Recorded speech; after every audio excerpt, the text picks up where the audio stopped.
Hi everybody, this is Jeepin' with Julia, and I am putting in my Hothead Headliners today.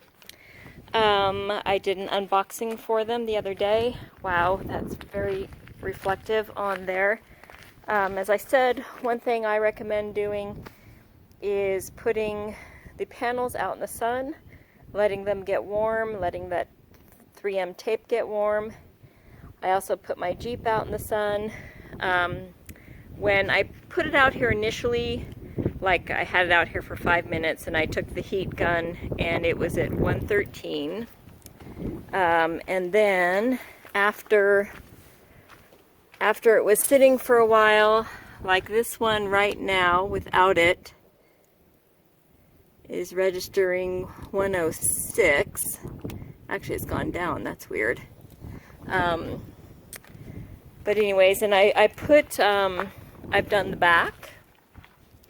As you can see, here's the back. Let's see what this says now. 93. And it was about 120 when I started the back. I also did put the side panels in. I think those are worth the extra money. I just think it looks really nice. And I got the middle panel. It was really easy. You just scuff where the 3M tape goes with the sandpaper that Mark includes with the kit, and then you get acetone, which I found at O'Reilly's, and then you wipe down the areas where the tape goes with acetone, and then that's kind of it, and you just plop them in there. So we're going to do this last one now.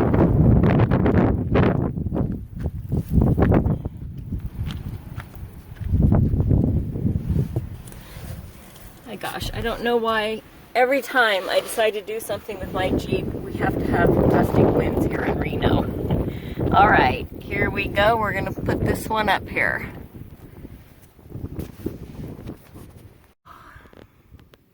Well, we'll do part two because I am lousy with the camera and I accidentally turned it off. So anyways, here we go. We're finishing up this part here, and he sends a piece of cardboard with it so you can push up where the tape goes.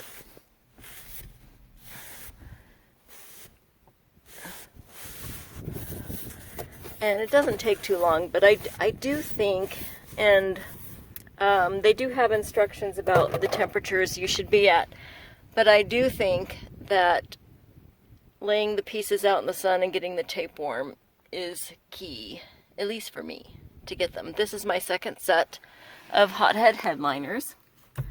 I had them on my 2013 Sahara and I loved them. And so now that I got this Jeep, I definitely wanted them in here. And yeah, I don't know, it didn't take me too long to put these in. You know, maybe 45 minutes total. And that was mostly a lot of vacuuming in between. When you scuff the hood, you get the ceiling, you get a lot of white dust that comes down. So make sure I wear glasses, so, you know, but if I didn't, I would wear goggles and keep your mouth shut. And then I'm going to be vacuuming in here and cleaning everything up. But I am thrilled with the way they turned out. It's kind of hard to tell. And on the sides back there, those you don't have to scuff. On the side panels, all you have to do is use acetone, and those have Velcro. So it's, and they just pop in real easy. The instructions say to peel off the hook and loop first and apply it to the sides. But honestly, I just peeled the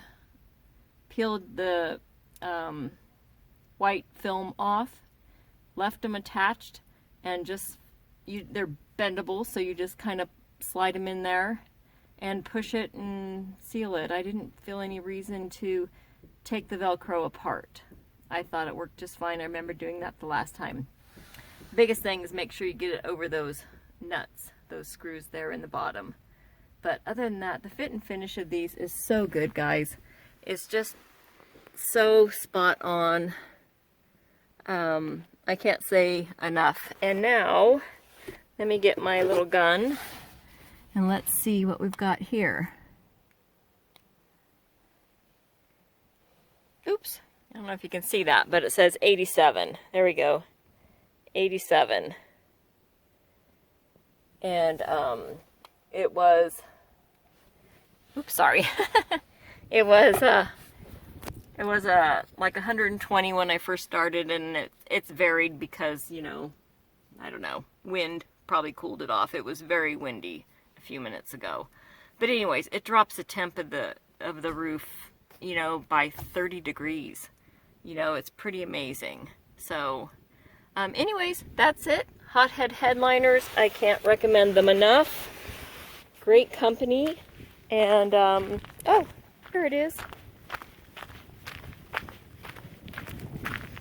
Blew away. There you go. Hothead Headliners. Bye-bye.